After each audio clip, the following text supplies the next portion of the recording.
यावत् संजायते किंचित सत्त्वं स्थावर जंगमम् क्षेत्र क्षेत्रज्ञ संयोगात् तद्विद्धि भरतर्षभ। यावत् संजायते किंचित सत्त्वं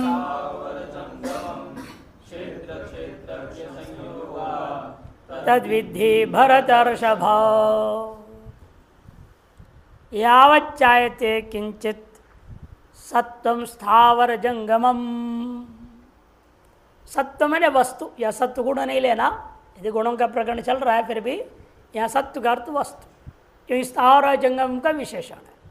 जो भी स्थावर वस्तु या जो भी जंगम वस्तु, यत्किंचित स्थावरम सत्वम जंगमम व सत्वम संजायते, सम्यक प्रकार से उत्पन्न होता है। तत् उसे समझना कि वह कैसे उत्पन्न हो गए। क्षेत्र क्षेत्रज्ञ संयोगात इति विद्धि भरतर्षभ। हे भरतर्षभ, क्षेत्र क्षेत्रज्ञ का संयोग से उत्पन्न हुआ है ऐसे जानो। किसी भी चीज की उत्पत्ति के पीछे संबंधी कारण होता है। बिना संबंध का कोई चीज उत्पन्न नहीं होता। चाहे विवाद उत्पन्न होता है संबंध के कारण से होता है, मित्र बनता है संबंध के कारण से होता है, शत्रु बनता है संबंध के कारण से होता है। कुछ भी हो इस संसार में बिना संबंध का कोई चीज की उत्पत्ति अभिव्यक्ति नहीं हो सकती है। दो के बीच में संबंध होता है और उसमें एक होगा क्षेत्र की, दूसरा होगा क्षेत्रज्ञ निश्चित रूपेण, तभी कुछ न कुछ वहाँ पैदा हो जाता है, लड़ाई झगड़ा पैदा हो जाए। एक आपका भोक्ता होगा ना, एक आप भोग्य होंगे। आप सोचिए दो चेतन में क्षेत्र नहीं हो सकता है क्या? आप क्षेत्र बनेंगे, दूसरा आपका भोक्ता हो क्षेत्रज्ञ हो जाएगा, आप दोनों के बीच में टकराव हो जाएगी तो लड़ाई झगड़ा हो जाएगा। ये भोग्य को खोना नहीं चाहता है भोक्ता, और भोग्य जो है भोक्ता से जो अपेक्षा तो पूरी न होने पर बिगड़ जाता है मामला। से दो जड़ों हो, दो चेतन हो, जड़ चेतन हो, उन सबके क्षेत्र क्षेत्र की संज्ञा से लेंगे। तात्पर्य इसका एक भोक्ता है और दूसरा भोग्य है। ये भोग्य भोक्तृ भाव संबंध के बिना, दृग दृश्य भाव के संबंध के बिना, योग सूत्रकार क्या शब्द बोलेंगे? दृष्टि दृश्य संयोगो हे ये हेतु हो, सूत्र बना दिया। दृष्टा और दृश्य का जो संयोग, बात वही आ गई, क्षेत्रज्ञ और क्षेत्र का संयोग। तात्पर्य दृष्टा और दृश्य का तरह भोक्तृ और भोग्य, दूसरे शब्द में क्या कहेंगे? भोक्तृ और भोग्य। तो दो चेतन के बीच में भी हो सकता है भोक्तृ भोग्य भाव। अतएव सब खटपट होता है, संसार चलता है। अच्छा बुरा जो भी होता है संबंध जन्य ही होता है, बिना संबंध का नहीं हो सकता। इसलिए सामान्य कहावत बन गई, एक हाथ से ताली नहीं बजती। हिलाते रहो, जितना भी हिला लो, ताली बजेगा क्या? तब जाके बजेगा। दो के संबंध के बिना कोई चीज की अभिव्यक्ति नहीं हो सकती है। और वह संसार के प्रति सामान्य रूप में कह दिया, और क्या है संबंध? क्षेत्र और क्षेत्र का संयोग। वह आध्यासिक है या वास्तविक है या पारमार्थिक तो हो नहीं सकता है, होगा तो आध्यासिक ही है, माइक है, मिथ्याभूत संबंध है। सत्यानृते मिथुनी कृत्य, ऐसे ब्रह्म सूत्र के आरंभ में कहे हैं भाष्यकार। यावत माने यत्किंचित संजायते, जो कुछ भी पैदा होता है, समुत्पद्यते, सत्व माने वस्तु, किम अविशेषण इत्याह, या अविशेषण? हाँ बिल्कुल अविशेषण है। ये बात को समझाने के लिए कहा स्थावर जंगमम, स्थावरम जंगमम च, चाहे स्थावर की उत्पत्ति हो या जंगम की उत्पत्ति हो, कोई भी चीज़ की उत्पत्ति है, जो कुछ ही उत्पन्न होने वाला वस्तु है वह क्षेत्र से जो संयोगात तज्जायते इत्यं विद्धि जानी ही हे भरतर्षवैति। क्षेत्र क्षेत्र के संयोग से होता है ऐसे जानो, इस प्रकार से निश्चय करो हे भरतर्षव। संबोधन दिया।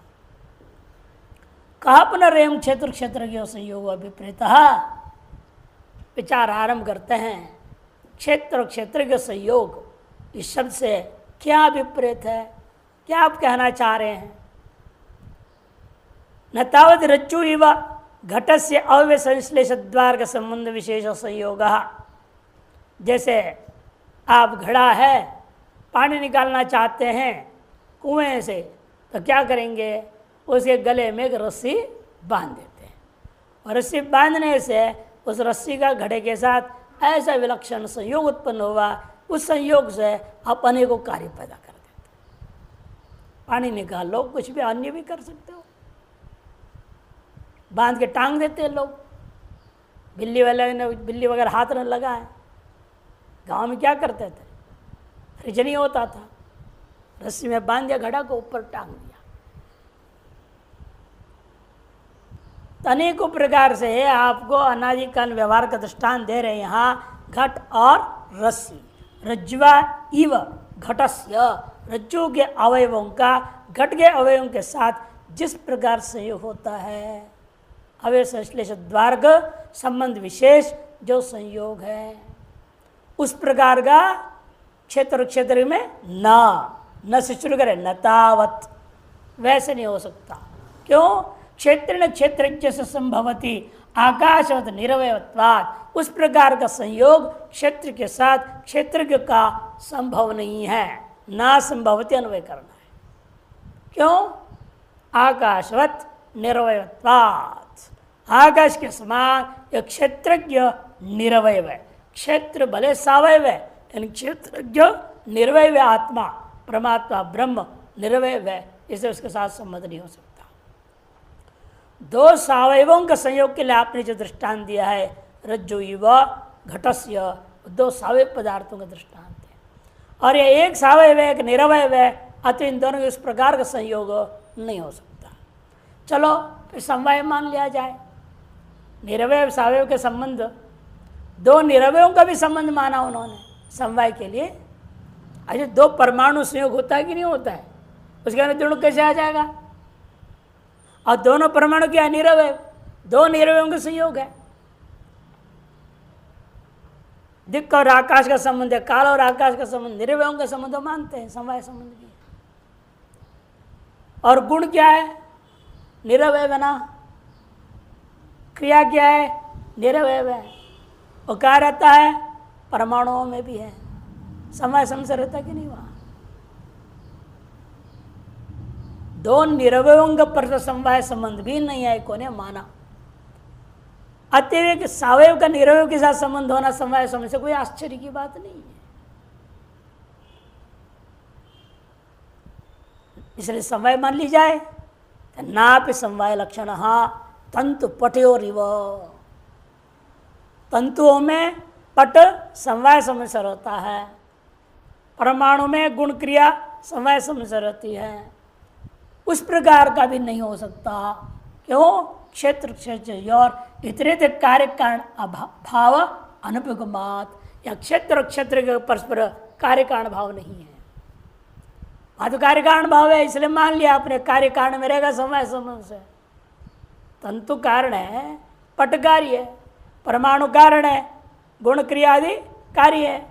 अतएव कार्य कारण भाव जहाँ पर है वहाँ पर आपकी कल्पित जो समवाय संबंध है निरवयों के बीच में भी आप मान रहे हो तो मान लीजिए, सावयव के बीच में भी आप मानते हैं, निरवय के बीच में भी मानते हैं, आप मान सकते हो। लेकिन यहाँ वो संभव नहीं है, क्योंकि ये दोनों के बीच में कार्य कारण भाव ही नहीं है। कार्य कारण भाव अनुपगमादिति उच्चते है। ये सब पूर्व पक्षी अपनी ओर से ही कह दिया है, नहीं संयोग संबंध नहीं हो सकता, समवाय संबंध नहीं हो सकता। इसे मैं जानना चाहता हूं, यह संबंध का अर्थ क्या है? ये जो आपने कहा क्षेत्र से संयोगात, इस एतार संयोग का अर्थ क्या होगा?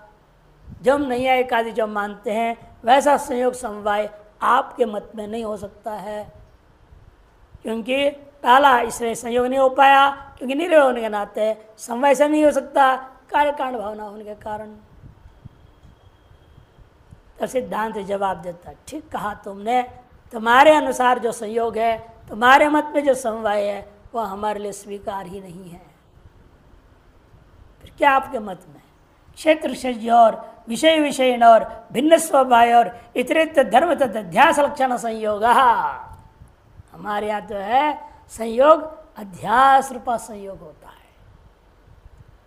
जैसे आपके चेहरे का दर्पण के साथ जो संयोग है, कैसा संयोग माना जाएगा उसको? दर्पण में चेहरा दिख रहा है, जैसे किसी को कोई संशय नहीं है, लेकिन क्या आपके चेहरे का दर्पण के साथ संयोग हुआ है? मानेंगे आप संयोग? अब संयोग होगा तो दिखेगा ही नहीं, चिपका दो दर्पण को, दिखेगा क्या चेहरा? दिखेगा ही नहीं। देखिए दूर रखना पड़ेगा, दूर रखे तो स्पष्ट संयोग संबंध है ही नहीं, वो अवयव अलग है, अवयव अलग है। लेकिन अंदर जो दिख रहा है वो कैसे दिख रहा है? उसका संयोग है क्या? नहीं मान सकते आप। समवाय भी नहीं मान सकते, कार्यकांड भाव है ना उन दोनों के बीच में, फिर क्या मानेंगे वहां? आध्यात्मिक संबंध मानना ही पड़ेगा ना। दर्पण में जो चेहरा दिख रहा है वह भी आध्यात्मिक संबंध से दिख रहा है, रज्जु में सर्प दिख रहा है वो भी आध्यात्मिक संबंध से दिखता है। तत्व जगत में आत्मा में जो दिख रहा है वो आध्यात्मिक संबंध से मानना पड़ेगा। इसलिए क्षेत्र और क्षेत्रज्ञ का संयोग आध्यात्मिक संबंध संयोगी है। क्षेत्र से और कैसा है क्षेत्र और क्षेत्रज्ञ? विषय विषयण, और क्षेत्र हमेशा विषय होता है और आप उसको जानने वाले विषयी होते हैं। भिन्न स्वभावयो, क्षेत्र का स्वभाव क्या है? जड़ है, और क्षेत्रज्ञ का स्वभाव क्या है? चैतन्य, भिन्न स्वभाव वाले हैं। इतरेतर तद्धर्म अध्यास लक्षण, इन हो गया है भिन्न स्वभाव वाले होते भी इनका परस्पर एक दूसरे के धर्म को एक दूसरे में अध्यास करके एक विलक्षण संयोग संबंध अब मान लिए हैं। वह अध्यास रूपा संयोग है। क्षेत्र क्षेत्रज्ञ सर्व विवेक अभाव निबंधनो, इसका भी कारण क्या है? अध्यासिक संयोग कैसे हो गया? कहते इसका कारण यह है क्षेत्र क्षेत्र के यथार्थ स्वरूप का विवेक पूर्वक ग्रहण न होना, विवेकाभाव ही कारण होता है। रज्जु शुक्तिकादि नाम तद विवेक ज्ञान भावाद अध्यारोपित सर्प रजतादि संयोगवत, वही दृष्टान दिया। रज्जु शुक्तिकादियों में उसके अधिष्ठान का विवेक ज्ञान का भाव होने के कारण से अध्यारोपित सब रजतादि का उन रज्जु शुक्ति का आदि में संयोग जिस प्रकार का मानते हो उसी प्रकार का यहाँ पर भी है। स्वयं अध्यास स्वरूप क्षेत्र से संयोग मिथ्या ज्ञान लक्षण, वह यह अध्यास का जो स्वरूप है, जो क्षेत्र से संयोग कहा गया, वह और कुछ नहीं मिथ्या ज्ञान रूप ही है, मिथ्या ज्ञान लक्षण। और कब नष्ट होगा? यथाशास्त्र क्षेत्र से लक्षण भेद प्रज्ञान पूर्वकम प्राग दर्शित रूपात क्षेत्रात मुंजादि विषय काम यथोक्त लक्षण क्षेत्रज्ञ प्रविभज्य न सत्य न सत्यनेन निरस्त सर्वोपाधि विशेषम ज्ञेयम ब्रह्म, शेयम हो गया है, ज्ञेयम ब्रह्म स्वरूपेण यह पश्यति क्षेत्रंच माया निर्मित हस्त स्वप्न दृष्ट वस्तु गंधर्व नगर आदिवद असत्यव सदिव भासते इत्यम निश्चित विज्ञानो यह तस्य। एतादृश निश्चित विज्ञान वाला जो होगा उसके अंदर ही यह आध्यात्मिक संयोग संबंध नष्ट हो जाएगा। कौन है वो? कैसा है व्यक्ति? वो व्यक्ति वह है जो यह निश्चय कर लिया शास्त्रों के आधार पर, यथा शास्त्रम। क्षेत्र क्या है? क्षेत्र के क्या है? इनके स्वरूप लक्षण गुण कार्य आदि के भेद परिज्ञान पूर्वक, भेद का परित विचार या निश्चय किया हुआ वो आपो के माध्यम से तत्व ज्ञान पूर्वक प्राग दर्शित रूपात क्षेत्रात, पूर्व में दर्शाया गया जो क्षेत्र है उस क्षेत्र से इस आत्मा को अलग कर लेता है। कैसे? दृष्टांत दिया, मुंझा दिव इशिका, मूंज घास से जैसे इशिका जो सीक है उसके बीच वाला उसको निकाल लिया जाता है। युक्ति से निकालना पड़ता है, सीधे निकालने तो हाथ कट जाएगा, वो तलवार जैसे तो चाकू जैसे चलता है, वो खतरनाक घास है, उसके बीच में भी चलेंगे ना वो काट देता है, खून निकलता है। और उस घास को बड़े युक्ति से काटते हैं, काट के ले आते हैं, उसको लपेट करके ला के उसको पानी में डाल देंगे तो ऊपर जो भाई से तलवार जैसे था ना तीखा वाला वो धीरे धीरे गल जाता है। हफ्ता भर छोड़ देंगे पानी तो गल जाएगा वो, फिर निकालेंगे यूँ कर देंगे तो निकल जाता, फिर वो काटेगा नहीं, अब जो मुलायम हो गया, गल गया वो। फिर उसके एक परत, एक चीर मारेंगे हल्का सा, एक परत निकालेंगे, दूसरी चीर मारेंगे, दूसरा परत निकलेगा, तीसरी चीर मारेंगे, तीसरा अंदर से सीका निकलता है। उस सीख से बहुत सारे काम होता है और पहले ज़माने में सीख का बहुत सारी चीज़ें बनती थी, आजकल भी बनते हैं, चटाई भी बनते हैं और दान साफ करने के लिए इस्तेमाल होता ही था सीख को। सीख की चटाई हमारे है ना, इधर देखो, ये सीख से बनता है, पतला पतला है ना इसका लकड़ी, ये सीख बोला जाता है इसको।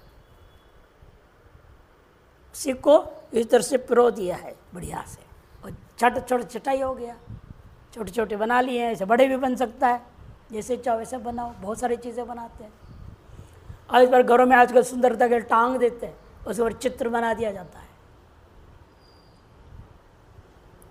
जैसे मूंज घास इशिका तो बड़ी युक्ति से निकालते हैं आप, उसी प्रकार से ये जो बाह्य संबंध है ये तलवार से तीखे हैं।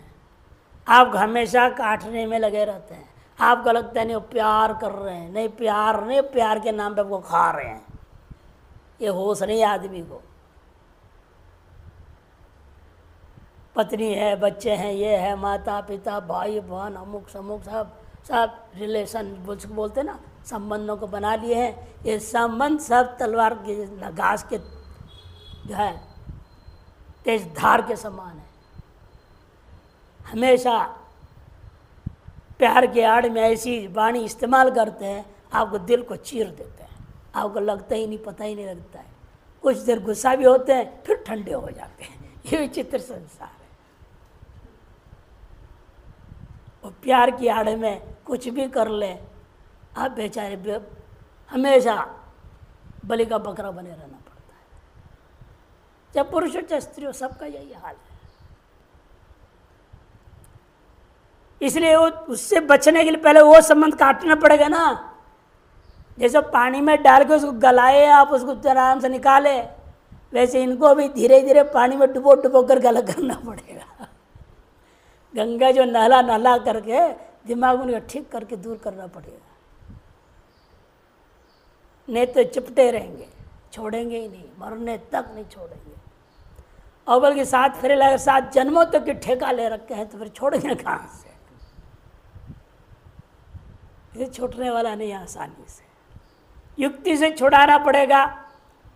छुड़ाने के बाद में फिर अंदर अपने जो शरीर 3 बना हुआ है, यहाँ स्थूल शरीर, सूक्ष्म शरीर, कारण शरीर, इन 3 परतों को भी तोड़ना पड़ेगा। इनसे भी ममत्व को त्यागना पड़ेगा। देहे अस्ति मांस रुधिरे अभिमतिम त्यजत्थम जाया सुतादिषु ममतां विमुंच पश्यानिशं जगदिदं क्षणभंगुनिष्ठ वैराग्य राग रसिको भव भक्तिनिष्ठ। गोकर्ण भागवत के महात्म्य में आता है श्लोक। गोकर्ण नाम का व्यक्ति अपने पिता आत्मदेव को सुनाता है, ये देह जो हाड़ मांस का बना हुआ है, इसमें अभिमान को त्याग दो, मैं छोड़ो और पत्नी पुत्र आदियों में ममता को त्याग दो। देखो ये सारा जगत पश्यार्निशम जगदिदम क्षणभंगुनिष्ठ, क्षणभंगुर है, अत्यंत विनाशी है। क्या बोलते हैं उसको अंग्रेजी में? मॉर्टल है, मरने वाले हैं। इमॉर्टल कौन है फिर? एक आपकी आत्मा है। ये भेद को सम्यक समझा हुआ व्यक्ति और उसमें टिका हुआ है तो क्या करता है वो? उसके बारे में भाष्यकार और स्पष्ट समझा रहे हैं। विवेक भाव निबंधनो दृष्टान्त्या तद विवेक ज्ञानवद अध्यारोपित सर्वच संयोग की समानता स्वयं अध्यास रूप क्षेत्र संयोग मिथ्या ज्ञान क्षमता उसके यथा शास्त्र क्षेत्र लक्षण भेद का परिज्ञान पूर्वक प्राग दर्शित रूपा क्षेत्राद मुंजादि विषय काम यथोक्त लक्षण क्षेत्रज्ञ प्रविभज्य यथोक्त लक्षण वाला क्षेत्रज्ञ आत्मा ब्रह्म परमात्मा को उसे अलग कर लेता है। अलग करके उस आत्मा के क्या निर्णय लेता है? न सत्तन्न सदुच्यते इत्यादि रूप में कह वचनों के आधार पर निरस्त सर्वोपाधि विशेष रूपा अपने जीव ब्रह्म के स्वरूप को जो अनुभव करता है यह पश्यति। क्षेत्रंच अपने आत्मा को ऐसे देख रहा है और क्षेत्र को क्या देख रहा है? माया निर्मित हस्ति स्वप्न दृष्ट वस्तु गंधर्वरादिवद, माया निर्मित हाथी के समान, स्वप्न दृष्ट वस्तुओं के समान, गंध नर्ग के पदार्थों के समान आदि दृष्टांतों के अनुसार असदेव सदैव भासते ऐसा निश्चय कर लिया। ये सब है ही नहीं किंतु सत्य के रूप में भाषित हो रहे हैं, है नहीं किंतु दिखाई दे रहे हैं, व्यर्थ के दिखाई दे रहे हैं। इस प्रकार से इत्यम निश्चित विज्ञान हो या ऐसा निश्चित विज्ञान वाला जो व्यक्ति है तस्य यथोक्त सम्यक दर्शन विरोधात अपगच्छति। यथोक्त सम्यक दर्शन का विरोध होने से ये सारा मिथ्या ज्ञान अपगच्छति मिथ्या ज्ञानम तस्य जन्म हेतु अपगवात और उसके जन्म के कारण ही हट गया, अतः वह पुनर्जन्म को प्राप्त नहीं करता। ये व्यक्ति पुरुषम प्रकृतिंच गुणैः सह इत्यनेन विद्वान भूयो नाभिजायते इति यदुक्तम तद उपपन्नम मुक्तम। इस पर जो कहा गया था पूर्व में वह सारी बातें युक्त युक्त उपपन्न साबित हो गया। संक्रांति टीका यावदिति स्थावर जंगमम स्थावर रूपम जंगम रूपम यावद यावद परिमाण के यत् किंचित यद्यत् सत्वम प्राणी संजायते त्रिलोक्याम समुत्पद्यते तत्सर्वम। स्थावर जंगमों का पहले व्याख्या कर रहे हैं। स्थावरम जंगमम तो यावत यावत माने परिमाण के जितने जितने परिमाण वाले छोटे से कीटाणु लेकर बड़े से बड़े जो लंबा चौड़ा ब्रह्मा जी तक जितने भी हैं, इसलिए आप ब्रह्म स्तंभ पर्यंत कहा जाता है। वो ब्रह्मा जी से आरंभ करके कीट पर्यंत अत्यंत सूक्ष्म कीट जो आपको सूक्ष्मदर्शी का यानी माइक्रोस्कोप में ही दिखाई देता है। अंग्रेजी में क्या बोलते हैं? माइक्रोस्कोप। संस्कृत में सूक्ष्मदर्शी का, टेलीस्कोप दूरदर्शी का, ये सब संज्ञाएं अनादिकाल से थे और अंग्रेजी में दूसरे शब्दों से कह दिया गया। हमारे यहाँ उस दूरदर्शन कैसे करते थे? क्या बोलते हैं उसको? जंतर मंतर बोलते हैं ना, जंतर मंतर है। ऐसा विलक्षण बनाए हुए हैं, उस ऐसा छेद है, यहाँ से देखेंगे और नक्षत्र मंडल सब दिखाई देता है। और उसी के आधार सारा गणित करके ज्योतिष बना देते थे 100 साल के पंचांग। और वो गणित जो इतना स्थूल है लेकिन उसके द्वारा देख करके बनाया जो गणित है एक भी गलत नहीं निकलता। आगे 100 साल का पंचांग छाप चुके हैं, वो 100 साल का पंचांग लिख दिया है कब जो है ग्रहण होगा, कितना बजे कितना बजे किस देश को दिखेगा नहीं दिखेगा, सब लिख दिया गया आगे 100 साल तक। 1944 से 1944 से 2044 तक का मेरे पास है। अब 2044 से 2144 तक का भी छाप दिए, और उनके छपाए हुआ जो भी ग्रहण हो, सूर्योदय, सूर्यास्त, जो भी छापे हैं सारे छापते हैं। यानी एक भी गणित कभी गलत नहीं निकलता। अभी आजकल का टेलीस्कोप फेल है उसके सामने में अलवर में एक बहुत बड़ा जबरदस्त, उसका प्रतीक दिल्ली में बना रखे ना, जंतर मंतर बोलते हैं, उज्जैन में है, बहुत ही गजब का है। कैसे बनाते थे वो, छेद के अंदर ऐसा पॉलिशिंग कैसे करते थे, वो चिकना एकदम कांच जैसे हो जाता था। विलक्षण कला थी हम लोगों के पास। तो इसलिए कहते जितने भी यत्यत परिमाण के, जो परिमाण वाला, बड़े से बड़े और छोटे से छोटे, यत किंचित माने यद्यत सत्यम, जो भी सत्य माने प्राणी, स्थावर और जंगम, जड़ और चेतन, संजायते कहाँ, त्रिलोक्याम, तीनों ही लोकों में, समुत्पद्यते तत्सर्वम, वह सब के सब, क्षेत्र के संयोगात, क्षेत्र से जो संयोगात संबंधात एवं संजायते। सुनने को संयोग शब्द सुन रहे हैं, इन वास्तव में यहाँ संयोग से वो संयोग नहीं लेना, नहीं है का समान। या संयोग का तात्पर्य संबंध सामान्य, क्षेत्र और क्षेत्र का संबंध से, इतने से तात्पर्य। कौन सा संबंध है, आप दिमाग लगाओ। संयोग है कि समवाय है कि तादात्म्य कि स्वरूप है, ये दोनों चारों में से कोई भी नहीं है, तब आध्यासिक करके वेदांति का मानना पड़ता है।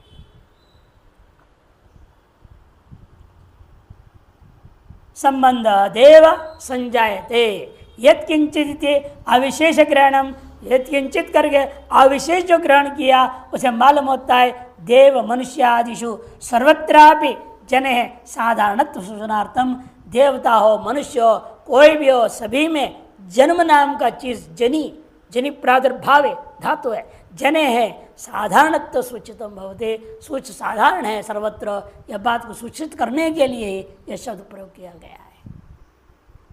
क्षेत्र यह प्रकृति पुरुष यह संबंधे सत्यव प्राणी जातम सर्वम समुत्पद्यते, क्षेत्र क्षेत्रज्ञ न प्रकृति और पुरुष, इनका संबंध होने पर ही प्राणी समूह सम्यक प्रकार सब के सब उत्पन्न होते हैं। जननादि दुखम अपरिच्छिन्नम अनुभूमते नान्यथा इति विद्धि। जननादि उससे उत्पन्न जो दुख है, दुख कितने हैं कोई गिन सकता है क्या? अपरिच्छिन्नम बोल दिया इसीलिए, गिनती नहीं कितनी है। जन्म में दुख है, मरना भी दुख है, और सारा जिंदगी जीना भी दुख ही है। दुख के अलावा वास्तव में कुछ भी नहीं है, सुख की भ्रांति है इसमें। और जब बीमार आदमी होता है तब विशेष प्रकट है, उसको दुख महसूस होता है। लेकिन वास्तव में जब आप सुखपूर्वक आप सो रहे, सोच रहे हो मैं सुखपूर्वक सोया हूँ, कोई दुख नहीं है, लेकिन वही दुख है जो आप सो रहे हैं, ये समझ में नहीं आती अक्ल को। हम सोए हैं और निद्रा वृथा आयु क्षपणम का है। निद्रा क्या है? व्यर्थ आयु क्षीण करना है, इससे बड़ा और दुख क्या? हम अपने आयु को व्यर्थ गंवा रहे हैं, समय खराब करके खत्म कर दे रहे हैं। मौका मिला है ये अच्छे वेदी तो सत्यम अस्ति, और मौका को खो रहे हैं, सो के समय खत्म कर दे रहे हैं। आसुप्ते राम हृदय गालम नेद वेदांत चिंतया, और दिन भर में भी इधर उधर लटर पटर में लग जाते हैं, तो कैसे काम चलेगा? इसलिए वास्तव में जिसमें हमारे सुख अनुभव हो रहा है वह भी सुख रूप नहीं है, वह भी दुख ही है। इसलिए कहते हैं यहाँ पर इन्होंने यह सब दुखात्मक ही है। अपरिच्छिन्नम दुखम अनुभवंती, अपरिच्छिन्न दुख को यह लोग अनुभव करते हैं, अनुभूमते नान्यथा इति विद्धि।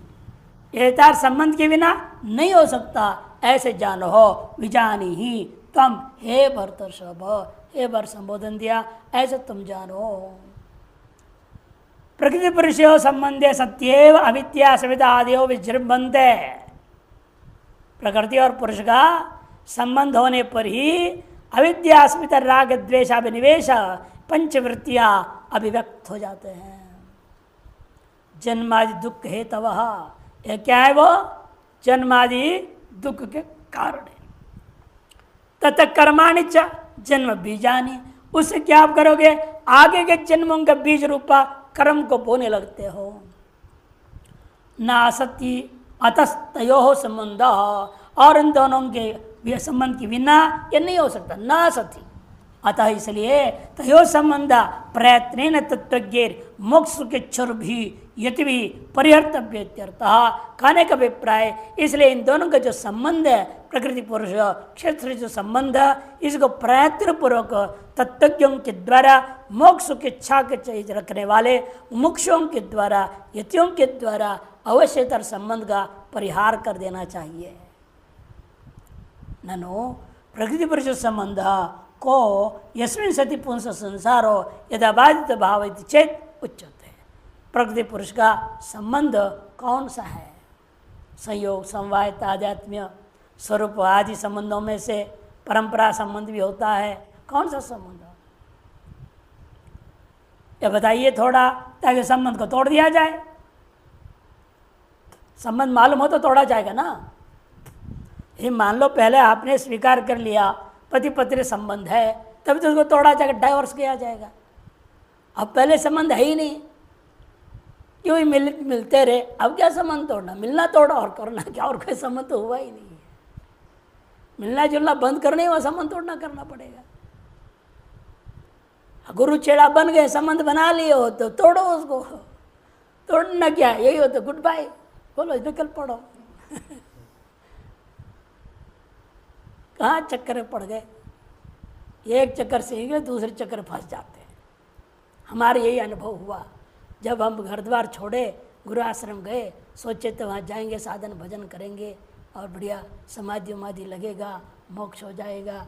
और वहाँ जाए तो लपेटे में पड़ गए, ये संभालो वो संभालो, इधर कोठारी उधर कोठारी, मैं मैनेजर वो मैनेजर, और ब्रांच मैनेजर भी बना दिया। मैंने कहा हो गया कल्याण। अब बैंक के ब्रांच मैनेजर जैसे तुम्हें ब्रांच मैनेजर हो जाए।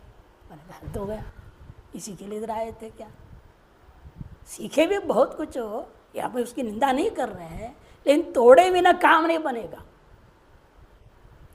वो संबंध में ज़्यादा पेन मेंटेन करोगे ना, बनाए रखोगे, वो जाल में फंस ही जाएंगे आप। अपने काम से संबंध रखो, बाकी निकलो। हमने ही देखा कि हमने जितना सीखना है सीख लिया है, तो हमें यहाँ नहीं रहना। मैंने कहा भाई निकलो यहाँ। भगवान कृपा से विवेक जगह निकले, आए, गुरुओं के संग हुआ, ज्ञान हुआ, और गुरु के आदेश हुआ। अब वो भी बंधन से हट करके स्वतंत्र स्वाध्याय में लगे हुए हैं। उस आश्रम में भी रह करके स्वाध्याय करने लगते हैं ना, फिर एक नया जाल में फंस जाते हैं। वहाँ पर नया राग द्वेष की जाल में फंस ही जाते हैं। जब भी उनके पास उनके गद्दी में बैठेगा, हो कहे गया आचार्य हमको सम्मान नहीं करता, भगा उसको यहाँ से। समस्या होती है। हम लोगों ने सब समाज संस्थाओं में देख चुका हूँ। एक ऐसी भी संस्था देखा, गुरुजी थे, वो शरीर छूट गया, उनका चेला एक गुरु बन गया। अन्य चेलों को कहता है आप सब मेरे से दोबारा संन्यास दीक्षा लोगे तो रहोगे या नहीं तो गेट आउट।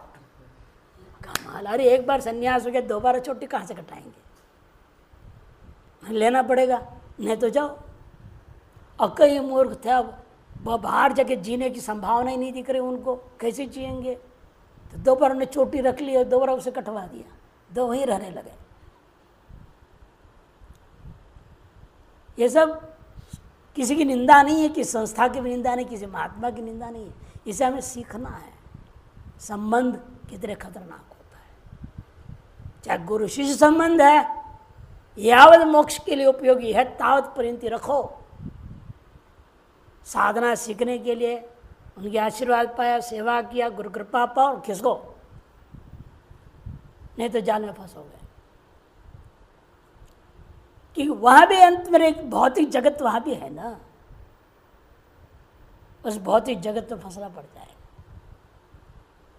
अकेले आए हैं, अकेले जाना है, इसलिए अकेले ही रहकर स्वाध्याय करो, मनन निध्यासन करो। जो आ गया कोई सेवा करें तो ठीक है, नहीं तो अपने बनाओ खाओ, नहीं तो भिक्षा मांगे खाओ। लेकिन कि संस्था आदि के अधीन रहना, वहाँ संबंध बनेंगे, पद प्रतिष्ठा अनेकों जाल में फंस जाएंगे। इसे इनका कहना है कि देखो वो जो संबंध है उसका परिहार अवश्य करना चाहिए। तो पूर्व पक्ष ने पूछा कि प्रतिवर्ष संबंध है, कोस्मिन सती पुंस संसार, कौन है वह संबंध जिसके अनुपुरुष का संसार होता है, जिसके न रहने पर संसार का अभाव हो जाता है। दत्तयोग परस्पर अवयव संश्लेष निबंधन संयोग संभवती, पहला संयोग संबंध का खंडन करता है। इन दोनों के बीच में परस्पर अवयव निमित्तक संश्लेष है कारण, जो ऐसा संयोग न संभवती। क्यों? क्षेत्र तो सावयव है, प्रकृति तो सावयव है, आत्मा जो पुरुष है क्षेत्रज्ञ है वो निरवय है। सावयव निरवय संयोग अयोगात, संयोग नहीं हो सकता। ये कैसे पता चला आपको ये आत्मा क्षेत्रज्ञ निरवय है? निष्कलम निष्क्रियम शांतम इति पुरुषस्य आत्मना निरवत्व श्रवणात्, निरवत्व श्रवण में आ रहा है। ननो निरवस्यापि आकाशस्य विभुत्व सिद्धे सर्वमूर्तिद्रव्य संयोगित्व विभुत्तम इति, विमुत्तम हो गए, विभुत्तम इति सर्वमूर्ति द्रव्य संयोगो अंगीकृत्य। सर्वमूर्ति द्रव्य संयोग का नाम विभु है, और आकाश का विभु सिद्ध करने के लिए आपको आकाश में क्या करना पड़ा? सकल मूर्ति द्रव्यों का संयोग मानना पड़ा।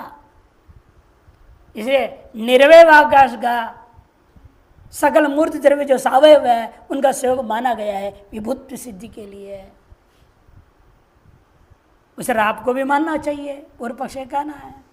यदि सर्वमूर्ति द्रव्य संयोग अंगीकृत एवं इति चेत तथात्वे तो आकाश सावयवत्तम। तब पूर्व पक्षी के जवाब में सिद्धांत कहते ऐसा मानोगे, फिर आकाश को भी आपको सावयव कहना पड़ेगा, सावयव विभू पदार्थ मानना पड़ेगा, निरवय नहीं मान सकोगे। तथा सती कहते हैं सिद्धांत जवाब दे रहे हैं आकाशस्य सावयवत्तम वर्ष वायु अग्नि आदि संयोगात क्लेद शोष पोषादि अनर्थश्च स्यात्। फिर तो सावयव मानने के साथ साथ बारिश के साथ तो संबंध हो जाएगा, आकाश भीग जाएगा। वायु के साथ संबंध होगा, आकाश सूखने लगेगा। और अग्नि के संबंध होगा तो आकाश जल के राख हो जाएगा। ये आपत्ति है भाई। अनर्थश्च स्यात्, इसलिए अनर्थ हो जाएगा। अनित्यत्वञ्च सूक्ष्मत्वात् स्थूलेन संयुज्यते चेत् न। तो पूर्व पक्षी कहता ऐसा है, हम संबंध मानते हैं, वो संबंध अनित्य संबंध मानेंगे। सूक्ष्म का होने से स्थूल के साथ सूक्ष्म का अनित्य संबंध माना जाए, यदि चेन्न, ऐसा मत कहो। जलादीनाम सूक्ष्मावयवी सूक्ष्मस्यापि संयोगश्च उक्त अनर्थश्च स्यात्। जलादि सूक्ष्म अवयवों के साथ सूक्ष्म का जो संयोग हो जाए तो भी उक्त जो अनर्थ है वैसे का वैसे रह जाएगा। ततो मूर्तिद्रव्य संयोगित्व कल्पनम भ्रम एव। मूर्तिद्रव्य संयोग के कारण से विभूति जो आपने कल्पना किया वह भ्रम ही है।